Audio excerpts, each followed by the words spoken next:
huruf alif bertemu dengan huruf sebelumnya berharakat fathah, huruf waw bertemu huruf sebelumnya berharakat dhamma, dan huruf ya di huruf sebelumnya berharakat kasrah.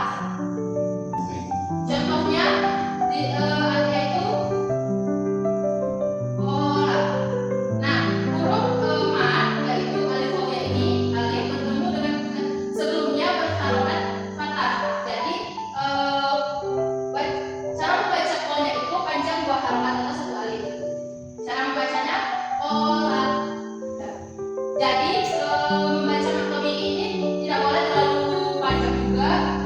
Kemudian dibacanya itu harus dengan jelas. Nah, ini merupakan salah satu contoh dari maktomi.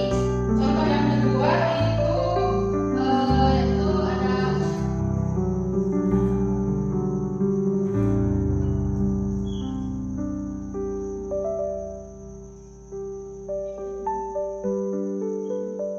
contoh kedua itu ada pada ar-rahim. Teman-teman tahu nggak di mana letak maktomi-nya? Yang di ar-rahim. Di bagian ini. Nah, betul. Contoh maktomi di dalam kalimat ini berada pada di rahim, yaitu huruf berharakat kasrah bertemu dengan sukun. Bacanya berarti benar, berarti cara membacanya ar-rahim.